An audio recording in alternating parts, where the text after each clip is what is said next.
یکی از رازهای پیشرفت کردن توی زندگی اینه که بتونیم تعادل رو توی حوزه‌های مختلف زندگیمون برقرار بکنیم. یعنی به همه جنبه‌های زندگیمون توجه داشته باشیم، چون موفق شدن فقط درس خوندن یا فقط کار کردن یا فقط پول درآوردن نیست. واسه اینکه بتونیم تعادل رو حفظ کنیم، اول از همه باید حوزه‌های اصلی زندگیمون رو بشناسیم.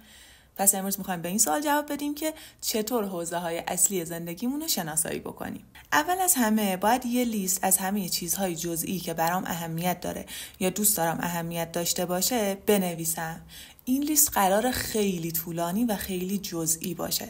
کارهایی که دارم انجام میدم، کارهایی که دلم میخواد انجام بدم، فعالیت‌ها، کلاس‌ها، رفتارها، هر چیزی که به ذهنم میرسه باید بهش توجه بکنم، باید توی این لیست نوشته بشه. من پیشنهادم اینه که اینا رو روی تکه‌های کاغذ یادداشت بکنین، چون که نیاز داریم جابجاشون کنیم. ولی اگه مثلا به صورت دیجیتال هم نوشتین اشکالی نداره. بعد از این که تمام چیزهایی رو که به نظرتون تو زندگی براتون اهمیت داره نوشتین، حالا نوبت اینه که اونها رو دسته‌بندی بکنیم. اینجا هنوز واسه دسته هامون اسم انتخاب نکردیم، بلکه فقط میخوایم مواردی رو که شبیه به هم هستن کنار هم دیگه قرار بدیم. مثلا من میبینم این که نمره هم بهتر بشه با این که توی آزمونای جمعه ها تراز خوبی کسب بکنم یا رتبه خوبی کسب بکنم به هم دیگه نزدیکن. این که کتابخونه برم من به این دوتا نزدیکه. از اون طرف میبینم نماز خوندن و قرآن حفظ کردنم با هم یه جورایی شبیهن انگار. دوچرخه سواری کردن و سینما رفتن و وقت گذروندن با دوستام هم انگار میتونن کنار هم باشن.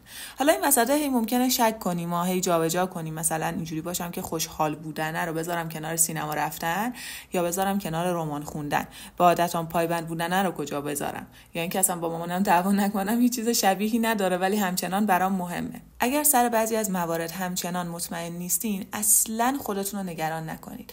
در حال حاضر این مهم نیستش که ما 100% روی هر مورد اطمینان داشته باشیم. ما می‌خوایم اون حوزه اصلی‌ها رو پیدا بکنیم و بعداً در طول برنامه‌ریزی ممکنه موارد مربوط به هر حوزه رو شما تغییر بدیم. بعد از اینکه به یه دسته‌بندی خوبی رسیدیم، نوبت اسم گذاری کردنه. دور هر کدوم خط میکشیم و یه اسم و یه رنگ مناسب برای هر دسته انتخاب میکنیم. از اینجا به بعد توی برنامه ریزیامون قرار از این اسمها و از این رنگها با هدف حفظ تعادل در زندگی استفاده بکنیم. بهترین تعداد حوزه ها 3 تا 6 تاست. میتونید بیشتر هم انتخاب کنید، منتها بیشتر از 10 تا دیگه معنایی نداره.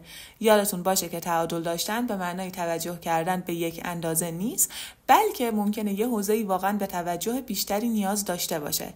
پس تعادل داشتن یعنی به هر حوزه‌ای اونقدری که اهمیت داره توجه کنیم. اگه دوست داری اسم حوزه‌های اصلی زندگی تو این زیر بنویس. منم مال خودم رو توی کپشن ویدیو می‌نویسم.